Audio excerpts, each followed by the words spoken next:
have some amazing schools. We're very proud of our schools up here. But you touched on K12 education, and in January announced a new initiative to accelerate results in Arizona's K12 schools. Can you tell us a little bit more about that? So yes, funding is always going to be an issue in education. I came into office, you mentioned it, there was that $1 billion deficit. Our education community was actually in a years-long lawsuit that predated my election, and we inherited that. We've been able to balance the budget. We're in a position now where we're putting additional spending in. We've cleaned up the lawsuit. We've gotten a pay raise to the teachers. I talked about the results these fine leaders and educators are getting inside the state of Arizona, but we know that more needs to be done. So we want to close that achievement gap. One is we want to get dollars to the schools that are excelling because they can actually do more, and with school choice in Arizona and open enrollment, parents can move their children to those public schools. But where you really make a difference is where you close the achievement gap.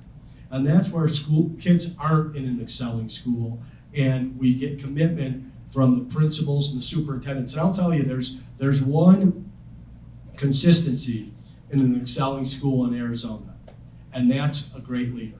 Okay, when you have the right principal, when you have the right superintendent, teachers flock to that individual. They want to work with that individual. It's just like you see in the private sector. When you have a good CEO, you see a good company, and you see a bad leader, and what happens when that transition happens? Well, people leave. Good people have options. We want to get dollars to schools that will make a commitment to turn around. We call it Project Rocket. We tested it in 3 districts, both in the urban core and in rural Arizona, Avondale, Wickenburg, and Deer Valley. And these schools just blew it out of the water. It's a very straightforward program. It's getting good teachers alongside eager and curious teachers that are in need of improvement, putting the funds there, because the people that are in these classrooms, it's hard. I mean, anybody that's helped their kid with homework knows how hard it is to teach. Imagine doing it for 25, 30 other kids that aren't your kids. And the people that do it right make a real difference in these children's lives. I'm sure each of us, if we went around the room, could name several teachers that impacted your life. I know I certainly could, that impacted my life. So the good people that are in the front of these classrooms, they want to do a good job. It's a learned skill over time. So we're taking the good teachers that know how to do it, putting them along the teachers that want to do it, and really making a difference. We were able to triple the results, double-digit improvement in math, science, and reading in these districts. It's what will really close the achievement gap. It's a way to put more funding into K-12, but to do it in a targeted way. I don't believe in, sometimes you need things that are across the board, but oftentimes you have to prioritize. And on this is targeted investment, which will have a return for our kids and families in the state of Arizona. Very good. So we're talking about kids here in Arizona. On that note, tell us more about your focus on the mental health aspect and what you're trying to do in that space. So mental health is, I think, an idea whose time has come. There's been a certain stigma associated with mental health. And I really learned a lot about this issue when I tried to tackle school safety. 2 years ago, I was at the governor's only meeting at the White House, and Governor Rick Scott of Florida was given the microphone to talk about what he was dealing with in the aftermath of the school shootings. I think we all remember what happened in southern Florida. And as I listened to what he was doing and the legislation he was trying to pass, I thought, why are governors only reactive to a school shooting? What can we do proactive to ensure that this doesn't happen? So I convened different meetings. It's one of the great things about being governor. People will come and visit if you ask them to. So I got a bunch of high school kids, and I said, and I didn't delegate these meetings out. I led them myself, and I said, they're going to go as long as they're going to go. Everybody's going to get to talk. Do you feel safe in your high school? And what does school safety look like to you? And we brought in teachers. Then we brought in principals. Then we brought in superintendents, mental health experts, law enforcement leaders, county prosecutors. I learned a lot. I think we all, I'm not going to say the young man's name who committed the the massacre in Florida. But what I learned through that is, one, by the grace of God, we haven't had that happen in Arizona. We're not perfect, but we haven't had one of those cable news tragedies where the entire country is looking at our state. But one of the superintendents said to me, when there's someone like that, everyone knows who that is, and they are scared of them. That's identifiable, and it's rare. What is more common is we have a lot of young people that are lonely, and they're depressed, and they're socially and emotionally disconnected, and they may not be hurting others, but they're hurting themselves.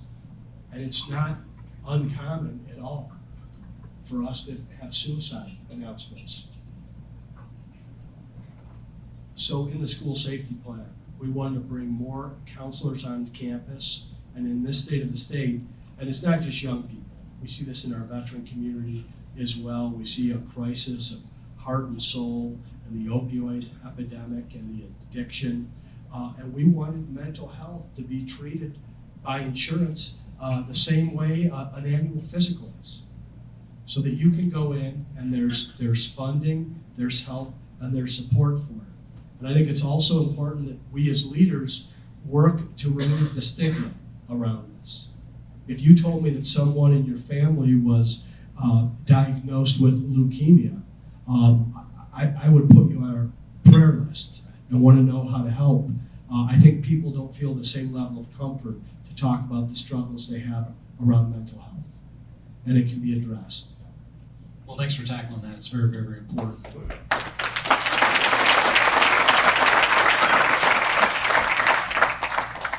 Before we open up to questions, you were just in DC, you mentioned that, and saw the picture when you were at dinner with Melania and the president. That was kind of cool. But you were there, you're talking about the Arizona Way, and you mentioned it in your speech as well, just sharing the ideas from Arizona to these other governors. What are you hearing from other states? What's their reaction to the Arizona Way?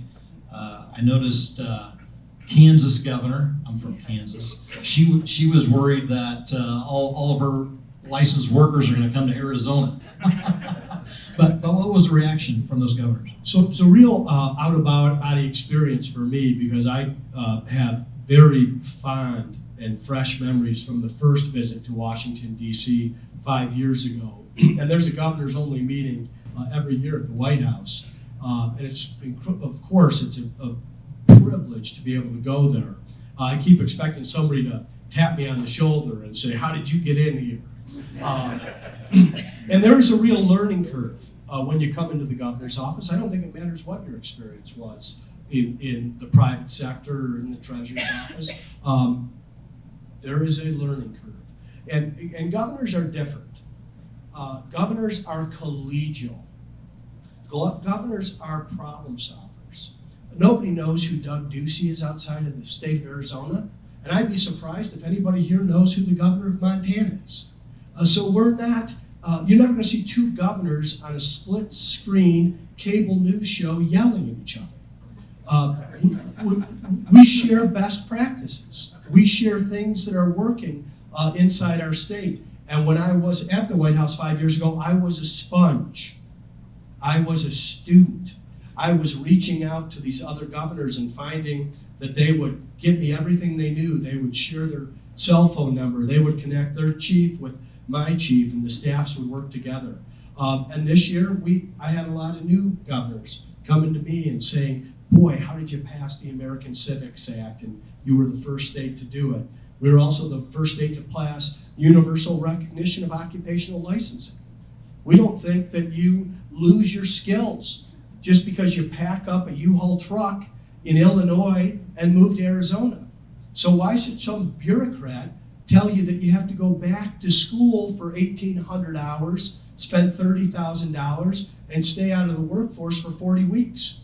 So if it was good enough in another state and you're in good standing, we'll recognize it in Arizona so you can get to work tomorrow and start earning a living. It's just common sense. That's not a Republican or a Democrat idea. That's an idea that's possible in Arizona because we are open for opportunity. And the biggest opposition that I heard to that idea last year in the legislative session, somebody said, well, if we do that, that will be a competitive disadvantage to the other states. We have to wait until they pass the law. I said, no, you were elected in this state, okay?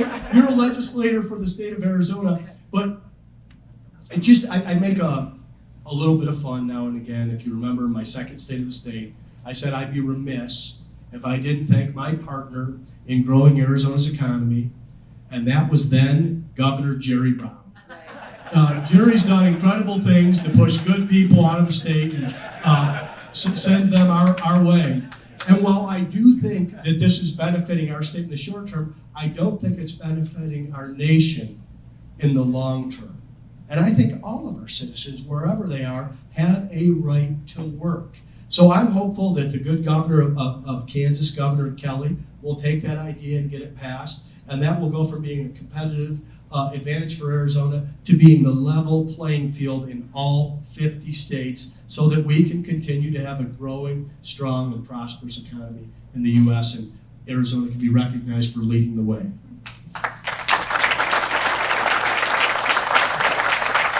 I think we would all agree that we need more of that kind of cooperation and collaboration you're talking about, that, with the governors.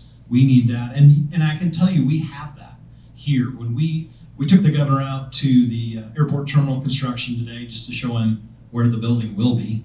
And, but, we talked about just the partnerships that exist here in Yavapai County and the way everybody, it's a municipal airport, it's the city's airport, but we don't really care about that.